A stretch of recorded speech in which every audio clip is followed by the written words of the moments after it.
জামাতের সারা বাংলাদেশে ছড়ানো ছিটানো ভোট রয়েছে। কোথাও খুব বেশি, কোথাও খুব কম। একইভাবে চরমোনাইয়েরও সারা বাংলাদেশে ছড়ানো ছিটানো ভোট রয়েছে। আমাদের দক্ষিণ অঞ্চলের প্রায় সবগুলো জেলাতেই চরমোনাই পীর সাহেবদের ভোট আছে। ১০,০০০ থেকে ৩০,০০০ পর্যন্ত প্রতিটি সংসদীয় আসনে তাদের ভোট আছে। এমনকি এই ঢাকা শহরে যে দুটো সিটি কর্পোরেশন আছে, সেই দুটো সিটি কর্পোরেশন এলাকাতে তাদের কম করে হলেও ৪ লাখ ভোটার আছে। তো এই ৪ লাখ ভোটার যে ঢাকা সিটি কর্পোরেশন এলাকাতে রয়েছে চরমোনাই পীর সাহেবের, ঠিক তদ্রূপ জামাতের ভোটার সংখ্যাও কিন্তু অলমোস্ট ৪ লাখ। তো ৪ লাখ, ৪ লাখ, ৮ লাখ ভোট যদি একত্র হয়, তার সঙ্গে হেফাজতের ভোট সেটি যদি ৫০,০০০ও হয়, তাবলিগের ভোট যদি ৫০,০০০ বা ১ লাখ হয়, এবং এই পক্ষগুলো যদি একত্রে সত্যিকার অর্থে কাজ করে, ঢাকা শহরে বিএনপি এবং আওয়ামী লীগের প্রার্থীদেরকে রীতিমতো দৌড়ের উপর রাখা এই জোটের জন্য কোনো সমস্যা নয়। ফলে তারা যখন একত্র হয়েছিল, তখন মানুষের মধ্যে এক ধরনের আশাবাদ তৈরি হয়েছিল এবং রাজনীতির একটা সমীকরণ, মানে জামাত এবং এনসিপি এবং চরমোনাই, তাদের এই ঐক্যটাকে তুচ্ছ-তাচ্ছিল্য করার কোনো রকম সুযোগ ছিল না। কিন্তু যেই মুহূর্তে তারা, যাকে বলা হয়, আলাদা হয়ে গেলেন, এখন নির্বাচনী মাঠের যে শূন্যতা, আওয়ামী লীগের জনপ্রস্তুতি, এটি আরও প্রকট হয়ে পড়েছে। এবং সবাই বলার চেষ্টা করছে যে এই যে শূন্যতা, সেই শূন্যতার মধ্যে বিএনপি জামাতের মধ্যে যে প্রতিদ্বন্দ্বিতা হওয়ার কথা ছিল, সেই প্রতিদ্বন্দ্বিতা নাও হতে পারে। এক পক্ষ অতিরিক্ত আত্মবিশ্বাসী হয়ে যেতে পারে, মানে বিএনপি, আর সেই আত্মবিশ্বাসকে ঠেকানোর জন্য যদি অপর পক্ষ নির্বাচন থেকে সরে দাঁড়ায় কিংবা নির্বাচন নিয়ে কোনো চক্রান্ত করে, কোনো ম্যাটিকুলাস ডিজাইন করে, সেটি বিএনপির জন্য, গণতন্ত্রের জন্য এবং এই মুহূর্তে রাজনীতির জন্য বুমেরাং হয়ে পড়বে। অন্যদিকে চরমোনাই সম্পর্কে ইতিবাচক যে কথাগুলো বলা হয়, সেগুলো না হয় আমি বাদই দিলাম। এখানে নেতিবাচক যে কথাগুলো, যে তারা সারাটি জীবন আওয়ামী লীগের প্রতি, যাকে বলা হয়, সদাশয় ছিল।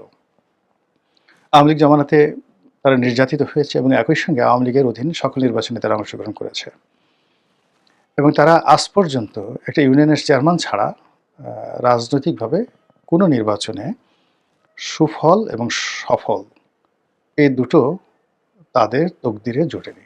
এই প্রথম তাদের জন্য একটা পরিবেশ পরিস্থিতি তৈরি হয়েছিল, জামাতের সাথে ঐক্যবদ্ধ হয়ে তারা যে কটি আসনই দাঁড়াতেন, সে কটি আসনের সব না হলেও অন্তত দক্ষিণাঞ্চলের অনেকগুলো আসনে তারা ভালো করতে পারতেন, এটা শিওর।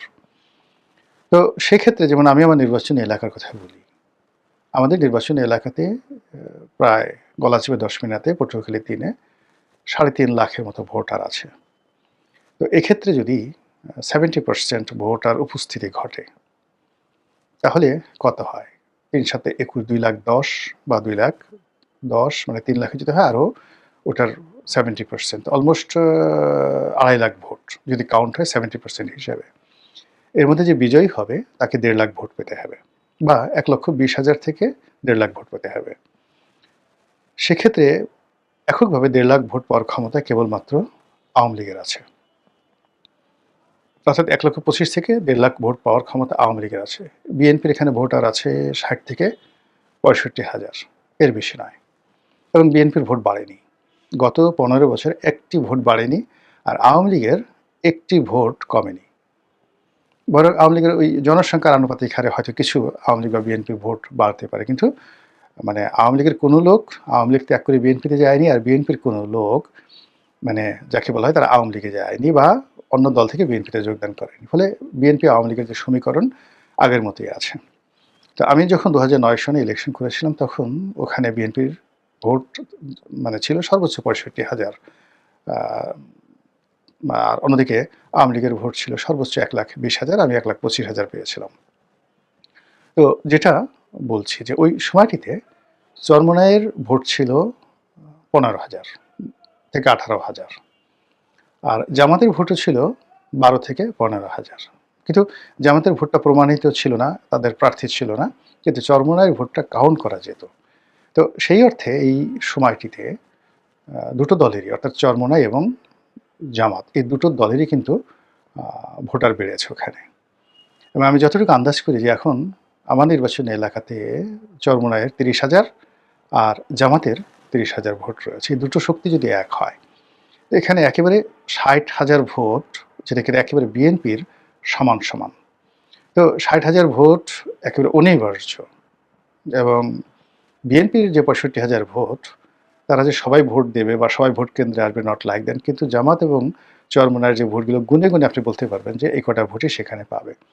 তো সেক্ষেত্রে বিএনপি বা তাদের যারা জোটের প্রার্থী, তারা যতই শক্তিশালী হন না কেন, জামাত এবং চরমোনাই যদি সম্মিলিতভাবে ওখানে প্রার্থী দিতেন, নিশ্চিতভাবে জামাত বা চরমোনাইয়ের প্রার্থী সেখানে জয়লাভের একটা সম্ভাবনা ছিল, এবং সেটা অলমোস্ট 60 to 70% ছিল জয়লাভ করার সম্ভাবনা।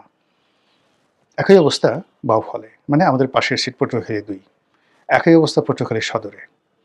এবং সবচেয়ে বিপজ্জনক হলো যে মানে কুয়াকাটা কলাপাড়া যে আসনটি, এই আসনে জামাত এবং চরমোনাই নিশ্চিত 100% তারা জয়লাভ করত।